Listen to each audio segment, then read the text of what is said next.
Welcome back, fellow adventurers. Michelle Trieste and Joe Devone here. We spoke a little bit about the man-made monuments, but what about nature? Nature created a monument, actually a spiritual place that many indigenous people have been praying and visiting for thousands of years, and that is Devil's Tower.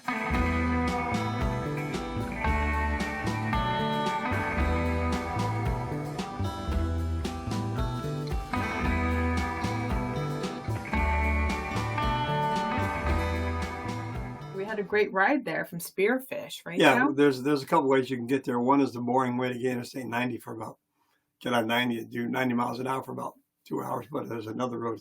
Route 24 turns into Route 34. You head north out of Spearfish, cross 90, and then you hit Route 24 and you head west. Route 24 turns into Route 34, which brings you right to the cradle of Devil's Tower, and you can see it for 15 or 20 miles. It's a pretty outstanding landmark. Yeah, that was pretty cool to see it pop right out of the land. Right out of a pretty flat landscape.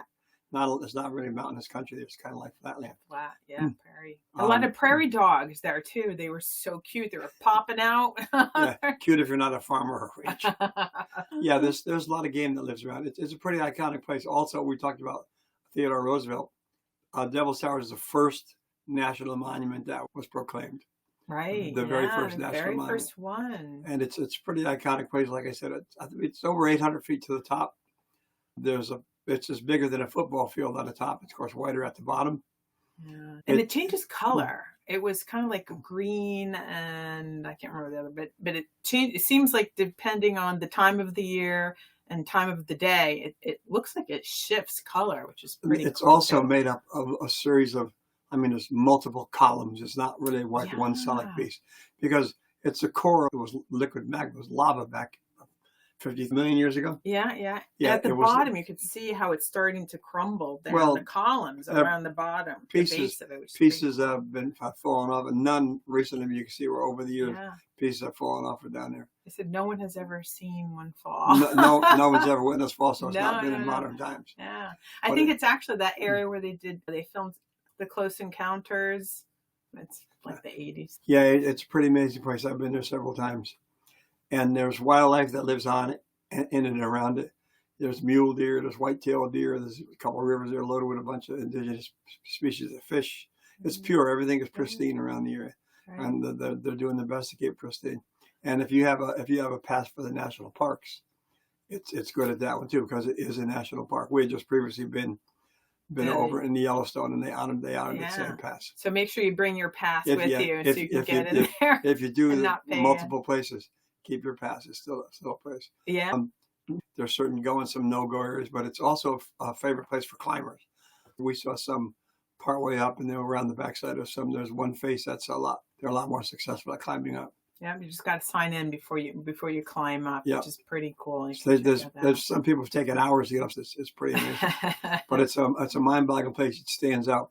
You see it and you ride for a long time till you get to it. Yeah, so there's one of There's we were talking about motorcycles and monuments. There's monuments man-made. There's monuments nature-made, and that's what nature's greatest. To just stick up out of the desert, like I said, it was part of the core of a volcano, and eventually all the softer earth around it was blown away and washed away and left the core of a volcano. I thought it was pretty cool too that we could see the prayer flags around the bottom there. Oh yeah. And there's, signs don't touch any of the prayer flags or anything because, like I said, people come and it's been a spiritual place for people for thousands of years. And it really shows in order to stay determined, we all need to kind of come close to our faith and really hone in and stay focused. We need that place to really stay determined. It's a famous place. Being close to Sturgis, where the Bike Week is, thousands of bikers visit every year, along with tourists, campers, campgrounds around it. It's definitely a place. If you're in the West, you have to see it. It's iconic. Yeah, it's like nothing else like it. That's the crazy thing. Makes you realize just how majestic it is, different colors and shades, and just it's been there. 50 million years ago it was created, and I think it started to uncover itself 5 to 10 million years after. So It'll be here long after, I'm sure, any one of the man-made monuments. Yeah, there's a lot of debris fields around it of pieces that have come off it over the years. But like Michelle says, no human being has ever witnessed one of these things coming down. And God forbid that people would do, because it looks like it's pretty traumatic. Oh, these columns are long and high, and they must come crashing down. It's a giant boulder field at the bottom, but they're like columns, they're like tubes. It's amazing. You got to see it. It's a must see. It was adventure. It was Encounters of the Third Kind. They filmed that movie around there, so you see all these little alien signs at like the local stores. There. Yeah, so that's pretty cool. But we will show you some footage from that ride in and out of the Devil's Tower, from the prairie land there, and a couple little prairie dogs. If you're going to do the ride to the Devil's Tower from the Black Hills or from Sturgis, you're out visiting Sturgis, don't take 90. Look on your map. Come straight up out of Spearfish, cross 90, head north. I forget the name of that road. I think it might be 6. When you hit Route 24 in South Dakota, take 24 west. It will then turn to Route 34 in Wyoming, and just keep going a few miles and you'll start to see it. Yeah. And those are both incredible roads. No traffic.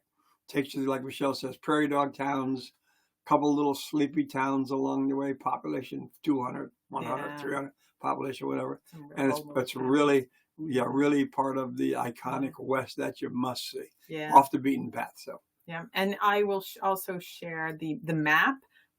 Get there early in the morning to beat the crowds. We took 90 just to hurry up and get there. 90, yeah. But then when we left, we took those other iconic roads. So that's definitely the way you want to go. But it was a good thing we got there nice and early, because it breaks down the traffic to one way by the afternoon. So I think we arrived at like 11 or something like that. And by the time we were leaving, maybe at like 12:30, the traffic is really built up coming into the park. So get there early and beat the traffic there.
How tall is it?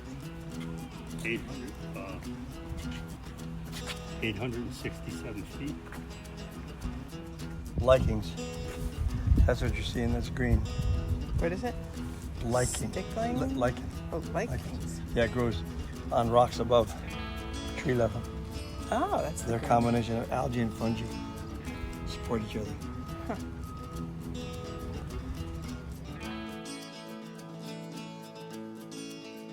Top of the tower, geometric shapes of the tower's columns lie beneath a thin layer of soil. Sagebrush, native grasses, and primitive pear cactus grow at the tower's summit, and chipmunks, woodrocks, and snakes call it home.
join us next week, and we will take a look at the famous deadwood and sturges. So come back and join us.